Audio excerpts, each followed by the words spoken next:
What was the biggest waste of money in human history? $4 trillion to replace the Taliban with the Taliban, gotta be up there. Bin Laden must be laughing in hell knowing he made the USA spend $4 trillion just to kill him. The CIA putting a microphone into a cat to spy on commas only for that cat to get hit by a car. I think it was like $6 million and countless years of preparation and training only to be lost under some tires. Can't believe nobody has mentioned World War I.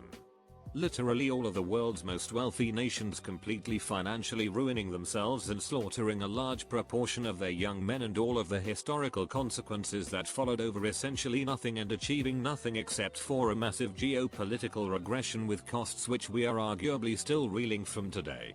Edit. First bit reads weird, now it's one of the top 10 or so comments. This climbed up from the very bottom, baby. The Great Wall of Gorgon. Built by the ancient Sasanian Empire in modern-day Iran. The purpose was to protect themselves from nomadic invaders. It was constructed with 100 million man-days of labor, which is equivalent to around 300,000 workers toiling for 5 years straight.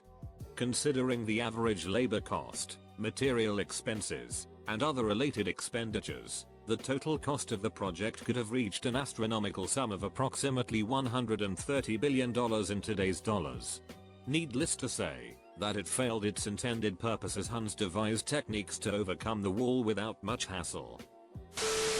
Bailing out billion-dollar companies during COVID like Delta Airlines that charges me $50 to bring a bag on an airplane. Instead of, training new doctors or fast-tracking those already in med school, or paying off their student loan debt. The Darien scheme. For those who don't know, it was Scotland's attempt to set up a colony in Panama and link the Atlantic and Pacific Oceans. About 20% of Scotland's wealth was thrown at it and it completely failed in just 2 years. Turns out Scottish people do not survive long in the sun in the tropics. It's like Wicked Witch of the West getting splashed with water. Those guys who bought tickets to the Titanic sub. And coincidentally, the Titanic was a massive waste of money too. $7.5 million, $400 million today, spent on it just to sink on its maiden voyage. Considering that both of her sister ships had robust careers. Edit. As a few fellow redditors pointed out, Britannic was sunk pretty early in her career by striking a WW1 naval mine. So only Olympic had a long career. I wouldn't call Titanic a waste, per se. She was the victim of a perfect storm of human arrogance, folly, weather, and physics.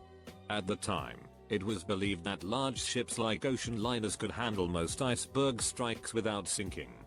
Her sinking led to updated hull designs that could better handle glancing blows from large icebergs, as well as better emergency preparedness for passenger ships. New Zealand spent about $25 million, NZD, on a flag referendum. Before it started, the public were against it, saying we would never change the flag. The government persisted anyway. 2 years later the public voted to keep our current flag. So we did massive ducking, waste of time and money for a result they should have been expecting from the very beginning. War on Drugas, an impossible battle. The war on Drugas was not a waste of money, as it was a money laundering scheme that did what it was intended to do. The government funneled money to their programs, CIA, and destabilized Latin and South American nations through use of the cartels to ensure no economic prosperity, thus eliminating economic competition. It was evil, illegal and absolutely on purpose. Not the dumbest but a personal favorite of mine. The US military spent hundreds of millions developing the XM29 rifle. It was basically a grenade launcher with some extra bells and whistles. They wanted it to replace the M16 so every grunt would be carrying one. In a shockingly unshocking turn of events, that's a freaking war crime. $300+ million later and a single Google search could have prevented it. The Acoustic Kitty project. It was a covert CIA operation during the Cold War that aimed to use a cat as a mobile eavesdropping device. Wirecat. They have a natural ability to move discreetly and blend into the environment without raising suspicion and were allowed around and inside Kremlin. The hope was that the cat, fitted with advanced listening equipment, could wander undetected near Soviet officials, and pick up private conversations. The project, which cost over $20 million, involved surgically implanting a microphone in the cat's ear canal, a small transmitter in its chest, and an antenna running along its tail. The technology was cutting edge for the time, and the idea was to create a living, undetectable spying tool. However, the project quickly ran into problems. Cats are notoriously independent and difficult to train, often ignoring commands and getting distracted. On its first test mission, the cat was reportedly sent to eavesdrop on a conversation outside a Soviet compound, but it wandered off. Some accounts suggest it was tragically hit by a car shortly after deployment. Ultimately, the project was deemed a failure, and the CIA concluded that animals, especially cats, were too unpredictable for espionage purposes. World War I, a war that nobody really wanted to fight, was supposed to be a short one, and at its end left almost every European country severely indebted or in bankruptcy. The problem of WW1 is that everyone wanted to fight it. All the guys in town signed up and drove so they wouldn't miss the adventure they expected to last just a couple months instead. Entire villages lost their young men as PALS battalions were slaughtered wholesale by guns, gas and gangrene. Quantitative easing, and the banking bailout. We've created a system where businesses can be too big to fail and they can expect a bailout when they get into trouble, but when times are good all the profits go to the shareholders. So we've privatized profit and socialized risk. This means we've effectively rigged the game for capitalism, making a system where market forces are no longer fully in play, and creating zombie companies that should have folded a long time ago. The Vietnam War at $176 billion. Countless dead for no reason, and nothing positive came of it. When COVID was in full swing and the entire trading market crashed, then the Federal Reserve tried to stimulate and save our overlord corporate scum by injecting $3 trillion into the stock market just for it to immediately crash again like 2 minutes later. I can't believe no one has mentioned the failed siege of Rhodes in 305-304. Long story short, Demetrius I, King of Macedon, was afraid of Rhodes' naval power and their potential alliance with Egypt. Demetrius decides he's going to attack Rhodes, but to do so, he's going to need massive machines of war. With Alexander the Great's innovations, Demetrius bolstered and scaled them up. This guy was known as the Besieger for his skill in siege warfare. Demetrius invents and has the Helepolis built, a massive rolling tower on wheels. The Helepolis was a great siege tower, 130 feet tall and 65 feet wide. It sat on 8 wheels and casters so it could be moved forward and back and laterally as well. It had multiple stories connected by sturdy stairs, one for ascending and one for descending. Its sides were iron-plated for fireproofing and had portals that opened when the catapults fired. The Helepolis weighed 160 tons and required hundreds of men to move it via the capstan and belt drive and thousands more to push it from behind. The Helepolis contained a variety of armaments on each of its 9 floors. 2 180-pound catapults and 1 60-pounder were on the first floor. The catapults were categorized by the weight of the missile it threw. 3 60-pounders were on the second floor and 2 30-pounders on each floor above that. The top 2 floors contained men armed with bows and dart throwers for killing defenders on the city walls. The tower's ironclad, mechanically adjusted apertures were lined with animal skins, wool and seaweed to make them fireproof. The Helepolis was the largest siege tower of its time. When Demetrius brought the Helepolis to bear, the Rhodians knocked a hole through their own wall under cover of night where they expected the Helepolis to attack. They then flooded the entire area with water and sewage, so when the massive tower was moved up the next morning it became deeply mired in the mud. Ultimately, the siege failed and Demetrius left Rhodes, leaving behind all of his siege engines. Years later, the Rhodians sold the remains of those siege engines, including the Helepolis, which earned them enough money to build one of the 7 wonders of the ancient world, the Colossus of Rhodes. Panama Canal first attempt. The French didn't understand what they were getting themselves into, and death from mosquitoes killed off too many that the project had to be abandoned.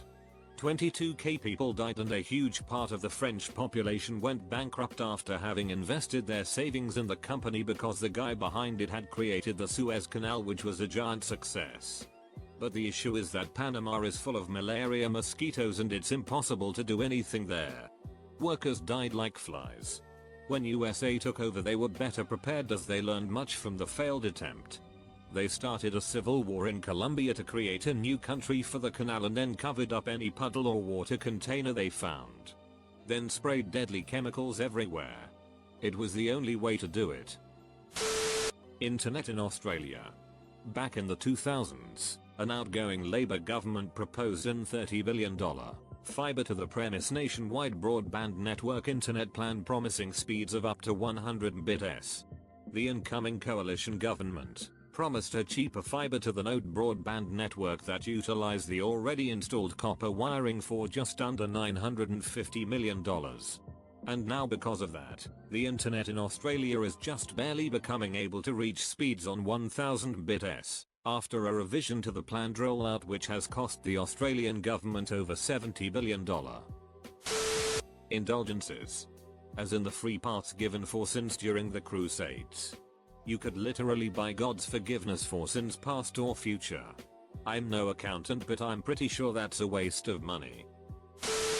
King Louis IX spent something like the entire GDP worth of France on religious relics such as a piece of the true cross. A sliver of wood said to have been from the cross that Jesus was crucified on. It doesn't take a genius to see it was a fake now. When the US government bailed out Goldman Sachs after Goldman Sachs bought eggs failing bonds at pennies on the dollar, fully knowing they would fail, and getting bailed out by ex-Goldman Sachs Ben Bernanke at full face value of the bonds. Biggest robbery of the American taxpayer and largest waste of money in history. Colin Powell's lie about weapons of mass destruction and the resulting war on terror is also up there. But to be fair, the US had to respond to 9/11 physically. Was just so overblown. In human history? IDK, but I have a smaller anecdote that I witnessed personally. They wanted to automate the cranes where I used to work and wouldn't take input from any of the crane operators. They very grossly misunderstood the speed at which we ran them and used every other mill that had automated cranes as a reference.